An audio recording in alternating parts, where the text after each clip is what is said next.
नमस्कार, मैं सुशील कुमार शर्मा, श्री राम गोपाल गाड़ोदिया आदर्श विद्या मंदिर के द्वारा संचालित ऑनलाइन कक्षा में आप सभी भैयाओं का स्वागत है।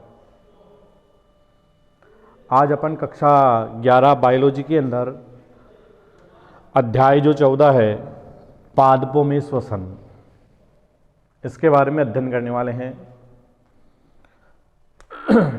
जो श्वसन है ये एक प्रकार से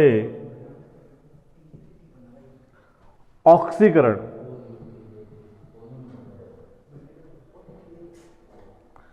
जो श्वसन है वो एक प्रकार की ऑक्सीकरण की प्रक्रिया है। यानी इस प्रक्रिया के अंदर क्या होता है, जो खाद्य पदार्थ है का ऑक्सीकरण अर्थात वो ऑक्सीकृत होते हैं, और जब ये ऑक्सीकृत होते हैं तो इनसे ऊर्जा मुक्त होती है।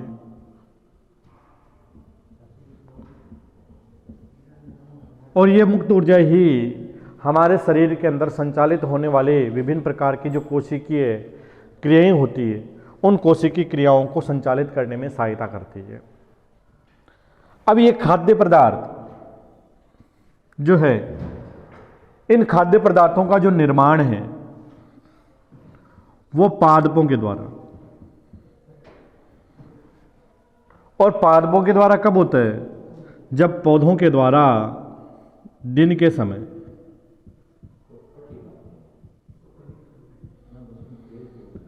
प्रकाश संश्लेषण की क्रिया होती है, और ये क्रिया पादपों में हरित लवक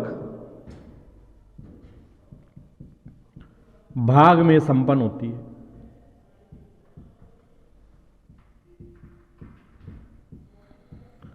हरित लवक भाग में संपन्न होती है, और इस क्रिया के द्वारा वो क्या करते हैं, सरल पदार्थों के द्वारा,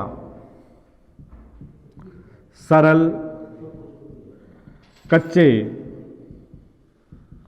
पदार्थों के द्वारा जटिल कार्बनिक पदार्थों का निर्माण करते हैं। और ये जो जटिल कार्बनिक पदार्थ बनते हैं, इन्हीं जटिल कार्बनिक पदार्थों का जो उपयोग है वो पादप है वो ऑक्सीकरण की क्रिया में उपयोग करके उसके द्वारा ऊर्जा मुक्त करते हैं और अपने शरीर में होने वाली विभिन्न प्रकार की क्रियाओं को करते हैं। और जो पदार्थ बच जाता है उसको क्या कहते हैं, मंड या स्टार्च के रूप में पादप संचित कर लेते हैं, और इसी मंड या स्टार्च को अन्य जीवधारी भोजन के रूप में उपयोग करके और उन खाद्य पदार्थों को ऑक्सीकृत करके और उनके द्वारा ऊर्जा प्राप्त करते हैं। जो ऑक्सीकरण की क्रिया होती है वो पादपों के अंदर और जंतुओं में दोनों के अंदर पाई जाती है। श्वसन की क्रिया पादप भी करते हैं, जंतु भी करते हैं, और श्वसन की क्रिया में ऑक्सीजन है उसका निर्माण होता है। और वह ऑक्सीजन किसके द्वारा मिलती है, प्रकाश संश्लेषण की क्रिया के द्वारा। प्रकाश संश्लेषण की क्रिया में हमने पढ़ा है कि प्रकाश संश्लेषण की क्रिया है वो पादपों के हरित लवक भाग में संपन्न होती है, और इसमें जो सरल पदार्थ है उनका कच्चे पदार्थ के रूप में, जैसे इस प्रकाश संश्लेषण की प्रकाश संश्लेषण की जो अभिक्रिया है, इस अभिक्रिया में कच्चे पदार्थ के रूप में कार्बन डाइऑक्साइड और जल, कार्बन डाइऑक्साइड है वो पादपों के द्वारा रंध्रों की सहायता से वायुमंडल से प्राप्त करते हैं, जड़ों के द्वारा है वो जल का अवशोषण होता है, और ये क्रिया सूर्य के प्रकाश में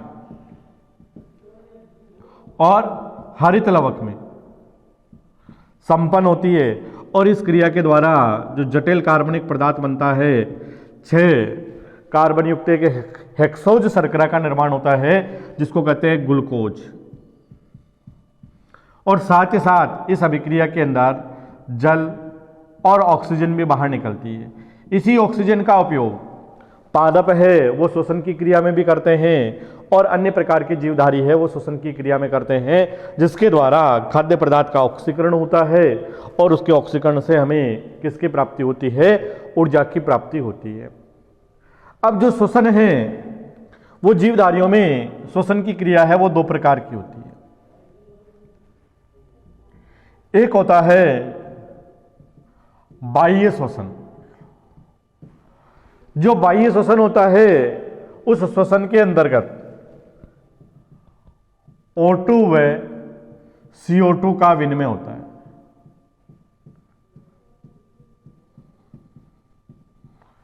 और जो आंतरिक श्वसन होता है, इस आंतरिक श्वसन को कोशिकीय श्वसन भी कहते हैं। आंतरिक श्वसन है उसको कोशिकीय श्वसन भी कहा जाता है। और ये श्वसन है ये भी ऑक्सीजन की O2 की उपस्थिति व अनुपस्थिति पर आधारित है और इसको भी 2 प्रकार के भागों के अंदर बांटा गया है। इस प्रकार का जो श्वसन होता है जिसको कहते हैं ऑक्सी श्वसन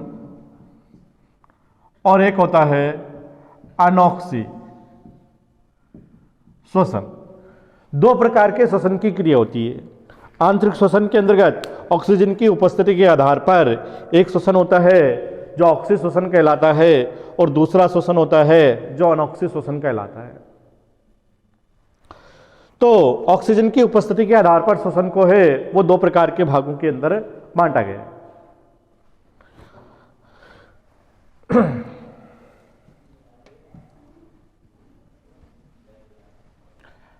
अब श्वसन की क्रिया के अंतर्गत हम कहते हैं कि विभिन्न प्रकार के जो खाद्य पदार्थ है उनका उपयोग होता है। तो उन खाद्य पदार्थ के अंतर्गत 3 प्रकार के खाद्य पदार्थ कि खाद्य पदार्थ के रूप में कार्बोहाइड्रेट, दूसरा आता है इसके अंतर्गत वसा और तीसरा आता है इसमें प्रोटीन। इनका खाद्य पदार्थों का ऑक्सीकरण के रूप में है वो उपयोग किया जाता है। लेकिन जो सबसे महत्वपूर्ण प्राथमिक जो कारक है उस कारक के रूप में खाद्य पदार्थ के रूप में है वो जीवधारियों के द्वारा श्वसन की क्रिया करते हैं जिसके द्वारा ऊर्जा प्राप्त होती है। उसमें जो प्राथमिक क्रियाधार है या इसको श्वसन क्रियाधार भी कहते हैं। श्वसन क्रियाधार क्या होता है कि ऐसे रासायनिक पदार्थ जिनका हम श्वसन की क्रिया में श्वसन की रासायनिक जो अभिक्रिया होती है उस अभिक्रिया में उपयोग करते हैं और उसके द्वारा हमें एनर्जी प्राप्त होती है, ऊर्जा मिलती है। इस प्रकार के जो कारक होते हैं वो श्वसन क्रियाधार कहलाते हैं। और उन श्वसन क्रियाधार में जो प्राथमिक क्रियाधार होता है वो कार्बोहाइड्रेट का उपयोग किया जाता है और इसी के द्वारा है वो ऊर्जा की प्राप्ति होती है। यदि कार्बोहाइड्रेट अनुपस्थित होता है तो उस स्थिति में वसा और श्वसन के रूप में वसा का या प्रोटीन का जो उपयोग है वो ऊर्जा के रूप में है वो किया जाता है। अगर कार्बोहाइड्रेट हमारे पास में उपस्थित नहीं है तो उस कार्बोहाइड्रेट की उपस्थिति न होने पर किसका श्वसन की क्रिया में ऊर्जा प्राप्ति करने के लिए किसका उपयोग किया जाता है? वसा और प्रोटीन का उपयोग किया जाता है। अगर वसा भी ना हो तो प्रोटीन का उपयोग होता है। पहले कार्बोहाइड्रेट के रूप में प्राथमिक श्वसन क्रियाधार के रूप में है वो कार्बोहाइड्रेट का उपयोग होता है। अगर कार्बोहाइड्रेट अनुपस्थित होता है तो वसा का उपयोग किया जाता है और वसा अनुपस्थित होने पर प्रोटीन का उपयोग किया जाता है। और प्रोटीन का उपयोग कब होता है? जब भुखमरी या व्यक्ति है वो किसी भी प्रकार के रोगों से ग्रसित हो, तब उसके अंदर जो उपस्थित प्रोटीन है उसका उपयोग है वो श्वसन क्रियाधार के रूप में है, वो उपयोग किया जाता है। और इस प्रकार का जो श्वसन होता है उस श्वसन को जीवधर्मी श्वसन या प्रोटोप्लाज्मिक रेस्पिरेशन के नाम से है वो इसको जाना जाता है। तो इस प्रकार का जो श्वसन है उस श्वसन के अंदर 3 प्रकार के क्रियाधार है वो काम में आते हैं। एक कार्बोहाइड्रेट है, एक वसा है, एक प्रोटीन है, जिसमें कार्बोहाइड्रेट को प्राथमिक क्रियाधार के रूप में, अगर प्राथमिक क्रियाधार कार्बोहाइड्रेट नहीं होता है तब वसा और प्रोटीन का उपयोग है वो किया जाता है। इसी प्रकार से इसके अंतर्गत एक श्वसन और आता है जिसके अंदर उसको कहते हैं पलावी श्वसन। पलावी श्वसन।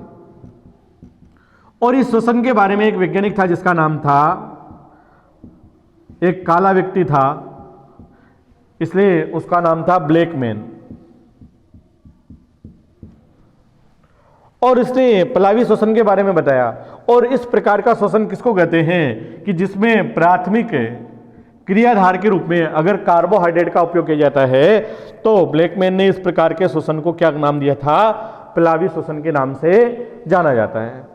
तो इस प्रकार से श्वसन क्या होता है, श्वसन के द्वारा हम जो खाद्य पदार्थ है उनके ऑक्सीकरण के द्वारा हमारे शरीर को ऊर्जा प्राप्त होती है।